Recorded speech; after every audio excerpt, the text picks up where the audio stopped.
네, 오전 6시부터 전국 14,000여 개 투표소에서 일제히 투표가 시작됐습니다. 1시간 35분 정도가 지났습니다. 코로나19의 위기 상황 속에서 치러지는 총선인 만큼 전 세계가 주목하고 있습니다. 이번 총선이 갖는 의미와 주목해야 할 부분들 좀 더 자세하게 짚어보겠습니다. 최창렬 용인대 교양학부 교수와 신율 명지대 정치외교학과 교수 자리에 함께했습니다. 어서 오세요. 예, 네, 안녕하세요. 어서 오십시오. 네, 이번 21대 총선, 코로나 총선으로 불립니다. 네, 여러 가지 우여곡절도 있었고요. 5점을 남기기도 했습니다. 20대 국회 말이죠. 네, 이번 총선이 갖는 의미부터 먼저 듣도록 하겠습니다. 최 교수님. 그래서 이번 총선 의미가 뭐 이번만 중요한 건 아니라 항상 네. 중요한 거죠. 국민의 네. 대표를 뽑는 거니까. 그리고 민주주의라는 게 일단 뭐 대의민주주의이기 때문에 우리의 이제 대표를 뽑는 선거인데 코로나19 때문에 지금 말씀처럼 많은 변수가 잠복했어요. 정부에 대한 평가라든지 이른바 중간평가론 이런 것들도 많이 이제 희석됐고 특히 이제 통합당 이전에 자유한국당 야당 심판론 얘기가 많이 있었잖아요. 네. 야당 심판론이란 그 이제 쟁점도 거의 이제 잠복했고 말이죠. 그러니까 양쪽 정당들이 가지고 있던 대단히 불리했던 점, 약점들이 많이 이제 사라진 선거였어요. 그러니까 코로나19에 대한 대응, 방향 뭐 이런 것들에 대한 평가 이런 부분들이 오히려 이제 선거의 쟁점으로 등장했는데 다시 말해서 선거를 관통하는 가로지른 그런 쟁점이 없는 선거였다. 이런 건데 마지막에 와서 생각나는 거는 이제 다 이제 끝나고 이제 오늘이 투표 날인데 선거일인데 막말, 저주, 혐오의 정치를 아주 그냥 적나라하게 보여줬다 이번 선거는 뭐 그런 뭐 평가를 하지 않을 수가 없습니다. 특히 이제 선거가 막바지로 오면서 말이죠. 더욱더 여야 할 거 없이 기승을 부렸다. 그래서 지금 선거가 의미를 갖기 위해서는 오늘 유권자들이 그럼에도 불구하고 덜 나쁜 사람을 뽑아라. 이런 말이 있어요. 가장 나쁜 정치인은 투표 안 하는 선량한 시민에 의해서 선출된다. 네. 어떻게든 그런 저주와 혐오와 막말의 정치가 난무했습니다만 그래도 누가 덜 나쁜가? 원래 선거 가장 누가 좋은 걸 뽑아야 되는데 이번 선거에서는 그런 말을 제가 드리기 어려워요. 네. 솔직히 아침부터 이런 말을 드려서 죄송한데 네. 가장 덜 나쁜 정치는 그래도 뽑아서 우리가 대의민주주의를 그래도 유지해 나가야 된다. 뭐 그 말씀 드리고 싶습니다. 네, 그래서 뭐 최선의 후보를 뽑으면 좋겠습니다만 안 되면 차선의 후보라도 뽑고요. 그것도 안 되면 최악의 후보를 피하기 위해서 그렇죠. 차악의 후보를 선택할 수밖에 없는 상황 아니겠습니까, 최 교수님? 일반적인 유권자들의 투표 행태는요. 그러니까 일반적인 겁니다. 물론 소수는 뭐 굉장한 특정 정치인에 대해서 우리나라 소위 말하는 팬덤 현상이라는 네. 게 있지 않습니까? 그러니까 굉장히 거기에 대해서 비중을 두고 그 사람 아니면 선이 구현이 안 된다라고 생각하는 경우도 있습니다만 대부분의 유권자들은 사실은 좀 덜 싫은 쪽으로 투표를 하는 성향이 그건 굉장히 강하죠. 최 교수님 말씀 맞다나. 그리고 이번 선거라는 게 제가 볼 때에는 이 향후 이제 경제 위기의 쓰나미가 몰려올 겁니다. 그러니까 이제 그것을 우리가 어떻게 슬기롭게 극복할 것인가 하는 그 방향성을 또 결정할 수 있는 네. 그런 의미도 저는 부여가 가능하다고 생각하는데요. 근데 어쨌든 제가 볼 때에는 우리 국민들이 여태까지 쭉 선거의 역사를 봤을 때에는 항상 집단 이성을 슬기롭게 잘 발휘했던 그런 케이스가 많았습니다. 제가 볼 때에는 이번에도 역시 그런 우리 국민들의 집단 이성의 슬기로움을 지성이 아닙니다. 집단 이성입니다. 집단 이성의 슬기로움을 이번에도 좀 목격할 수 있는 그런 계기가 됐으면 하는 바람을 갖습니다. 네. 뭐 코로나 여파 속에 열린 그런 투표고 선거이기는 하지만 그래도 이 총선의 순수한 의미, 뭐 대선을 향한 전초전이라든가 이런 의미는 그래도 갖고 있는 오늘 투표 아니겠습니까? 예, 그 뭐 대선의 전초적인 의미도 분명히 가질 수 있죠. 근데 제가 볼 때는 대선에서 예를 들면 지금 대선 주자로 불리는 분들이 이번에 나갔어요. 네. 총선에 나갔는데 이분들의 당락에 따라서 이분들의 운명이 바뀔 수도 있는 거고. 하지만 저는 이렇게 생각합니다. 네. 이번 총선에 의해서 과연 여당이면 여당, 야당이면 야당에 있어서의 당내 역학구도가 바뀔 수 있는 것인가? 전 이 점을 좀 주목해서 봐야 된다고 봐요. 당내 역학구도가 바뀔 수 있는 상황이라면 지금 말씀하신 대로 대선에 나름대로 일정 부분 영향을 미칠 수가 있겠지만 만약 이 역학구도가 별로 바뀌지 않는다면 그거와 별 상관없이 제가 볼 땐 대선 구도는 꾸준히 이어질 가능성이 있다 이렇게 봅니다. 이제 구체적인 표현은 못해서 네. 죄송합니다. 네. 예, 예. 네, 자 지금 가장 관심을 모으고 있는 것은 이제 투표가 시작됐기 때문에요. 전체 투표율이 얼마나 될 것이냐 이 부분 아니겠습니까? 일단 이번 총선의 사전 투표율 26.69% 역대 가장 높은 사전 투표율을 기록했습니다. 이 높은 사전 투표율이 전체 투표율로 이어질 것이냐 이 부분이 관심인데 최 교수님 일단 7시 현재 전국 투표율은 2.2%로 나왔거든요. 어떻게 전망하세요? 사전 투표율이 워낙 높았잖아요. 예상외로. 이제 코로나19 때문에 투표율이 전체적으로 저조할 거다라는 전망이 많았었어요. 그러다 이제 코로나19가 조금 이제 어떻게든 우리가 이제 종식시킬 수 있다. 종식까지 아니더라도 그런 희망이 생기면서 조금 분위기가 바뀌긴 바뀌었는데 꽤 높았어요. 26.7%인가요? 이렇게 나왔잖아요. 26.69% 잖아요. 정확하게요. 그러니까 이 부분이 이제 지난 총선 때 12.19%였으니까 그때와 비교하면 월등하게 높고 그러니까 어쨌든 사전 투표율이 높은 게 저는 전체적으로 볼 때 총 투표율의 그 재고로 연결될 가능성이 높을 것 같아요. 두 가지 의미가 있는 것 같아요.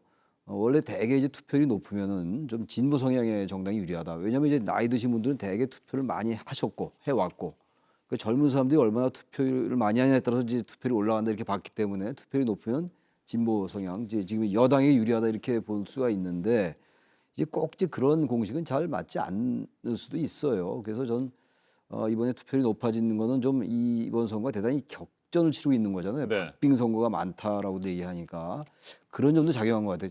보니까 사전 투표율이 광진을 서울 네. 그리고 이제 동작을 이런 지역들이 투표율이 높더라고요. 사전 투표율이. 종로구도 종로구도 굉장히 높아요. 34.56%를 기록했고요. 그러니까 이 얘기는 다시 말하면은 격전을 치르는 선거구일수록 네. 투표율이 높다라는 그런 네. 하나의 가설일 수 있는 거거든요. 그렇다면 이번 선거가 처음에 투표율이 낮다라는 전망에 비해서 전혀 그렇지 않기 때문에 전체적으로 본 투표율도 높아질 수 있다. 물론 이제 사전 투표율이 높다라는 게 본 투표일 날 투표할 사람들이 분산 투표했다 이렇게 얘기할 수 그렇게도 있어요. 보시고요. 네. 코로나19 때 이제 접촉이 많아질 수 있으니까 그런 것들 피해서 했다. 건강상의 이유로 이렇게 볼 수 있지만 저는 반드시 그런 소극적인 이유 말고라도 전체적으로 선거가 이제 그 접전을 치르면서 좀 높아진 경향이 있기 때문에 어느 쪽이 유리하다고 단정이 좀 어려울 것 같아요. 전체적으로 어쨌든 양쪽 진영이 좀 결집하는 측면이 있다. 그래서 높아질 가능성이 높다고 생각합니다. 네. 투표율 어느 정도로 예상하세요?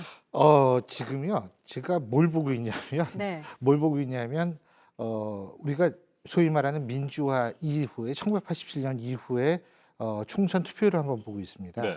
근데 직후에 1988년 18대 선거가 75.8%였었고요. 그다음에 15대, 14대, 1992년에 치러진 선거가 71.9%였습니다. 그 이후에는 70%를 넘는 선거가 없었어요.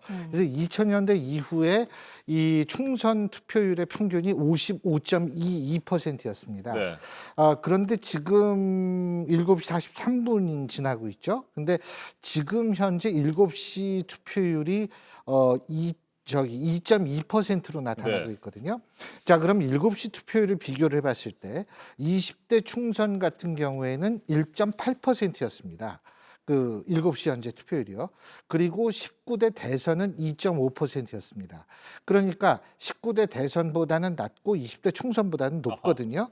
자, 이런 차원에서 한번 생각해 볼 필요가 있고요. 두 번째는 뭐냐면 우리가 선관위에서 왜 지난번에도 제가 말씀을 드렸습니다만 이 여론조사 투표에 참가할 것이냐라는 여론조사 문제도 상당히 높게 나오고 그래서 저는 사전투표율도 높고요. 종합적으로 본다면 60% 후반에서 그러니까 정확히 얘기하면 70% 플러스 마이너스 1, 2% 정도의 투표로 나올 것이다.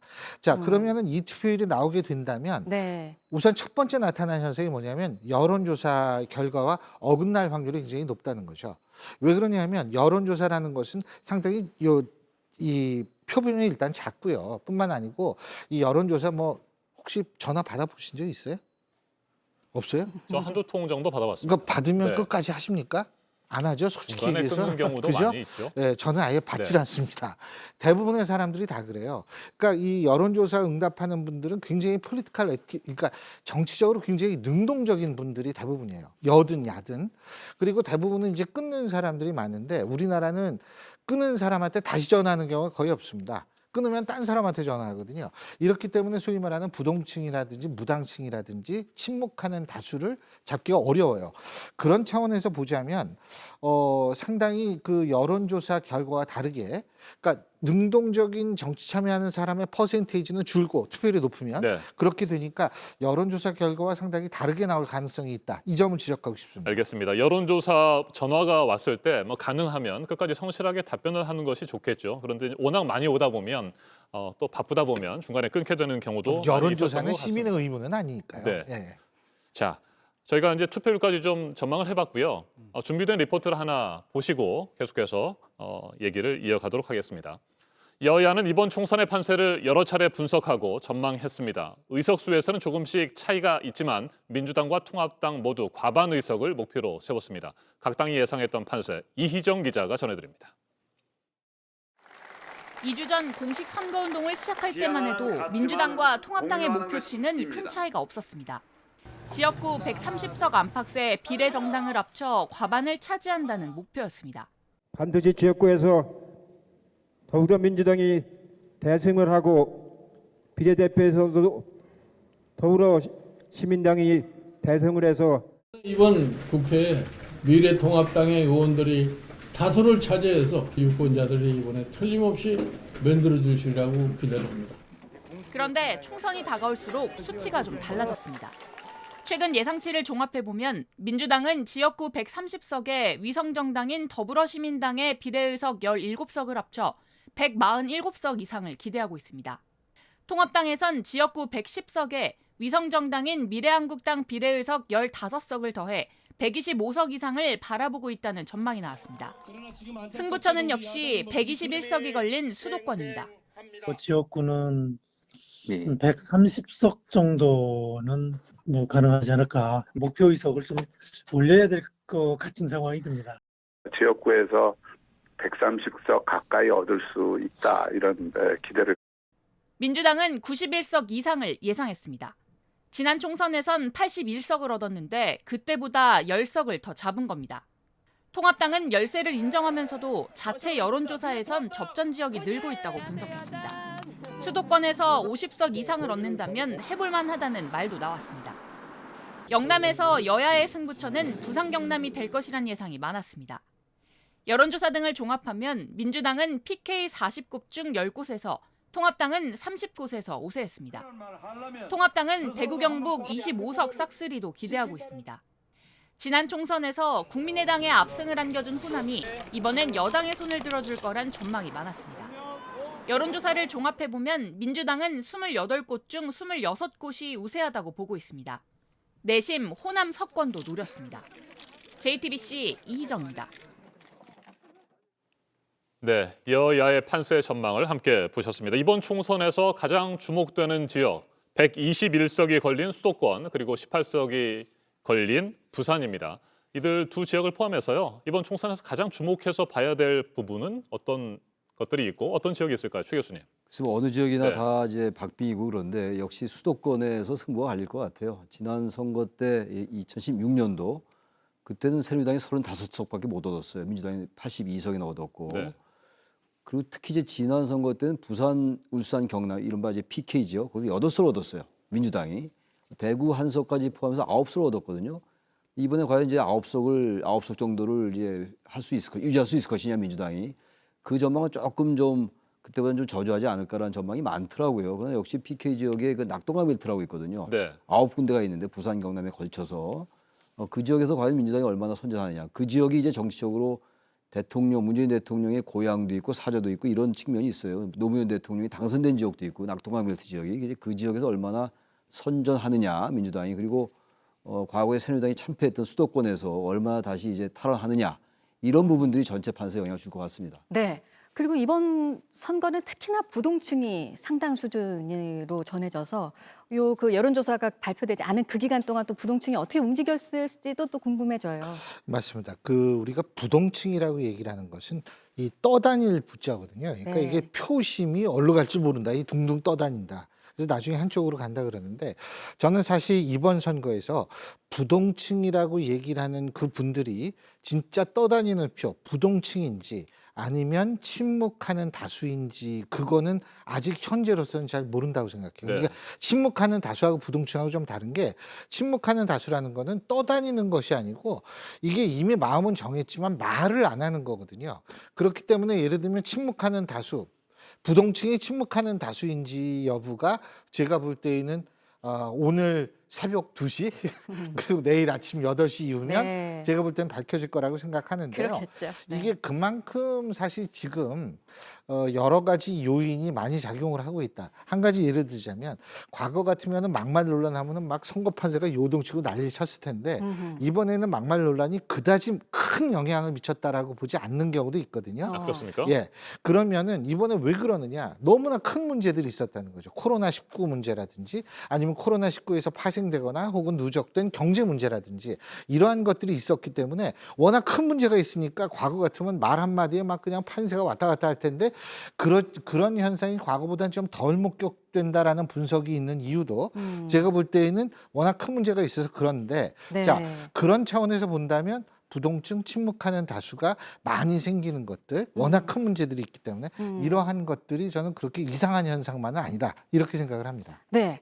이번 선거에서 이제 처음 시작되는 거 좀 달라진 것들이 있어요. 그러니까 만 18세 유권자들이 참여하는 것도 한 가지고, 그리고 이제 이번 선거에서 이제 비례대표를 뽑기 위한 그 정당 투표요. 지금 48cm잖아요. 투표 용지가. 그래서 사전 투표 때도 정말 혼란스럽다 이런 얘기도 많이들 하셨는데 그 이유가 이제 선거법이 바뀌었기 때문이었어요. 그래서 이 부분을 좀 짚어보겠습니다. 이서준 기자의 보도 먼저 보시고요. 계속해서 짚어보도록 하겠습니다. 함께 보시겠습니다. 공직선거법 일부 개정 법률에 대한 수정안은 가결되었음을 선포합니다. 지난해 12월 연동형 비례대표제를 반영한 선거법 개정안이 통과됐습니다. 이로 인해 정당 득표율 3% 이상만 되면 의석을 얻을 수 있게 됐습니다. 올 총선을 통해 다당제와 함께 연합정부 탄생까지 예고됐습니다. 그러나 당시 자유한국당은 법을 무력화시키는 위성정당을 만들었습니다. 비례대표 전담 정당을 결성할 것임을 알려드립니다. 위성정당은 한 달 만에 만들어졌습니다. 미래한국당은 문재인 정권 심판의 대의에 충실한 범자유민주 세력의 전위 부대라고 생각합니다. 민주당은 나쁜 정치 쓰레기 정당이라며 비판했습니다. 쓰레기 정당이라는 비난까지 자초하는 꼴입니다. 참 나쁜 정치이며 한국 정치사에서 두고두고 오점으로 남게 될 것입니다. 그리고 한 달 뒤 똑같은 위성정당을 만들었습니다. 지역구는 더불어민주당, 비례대표는 더불어시민당. 이게 아주 단순한 슬로건이 되겠습니다. 거대 양당은 소속의원 꺼주기로 위성정당의 몸집부터 불렸고 똑같은 무늬의 쌍둥이 버스, 기호를 탈부착하는 점퍼 등 꼼수 유세 경쟁도 벌였습니다. 상황이 이렇게 되자 국민 10명 중 7명은 준연동형 비례대표제를 향후 폐지해야 한다고 답한 여론조사 결과도 나왔습니다. 선거법 강행 처리를 주도했던 여당 안에서도 총선 후 법 개정이 필요하다는 비판이 나왔습니다. JTBC 이서준입니다.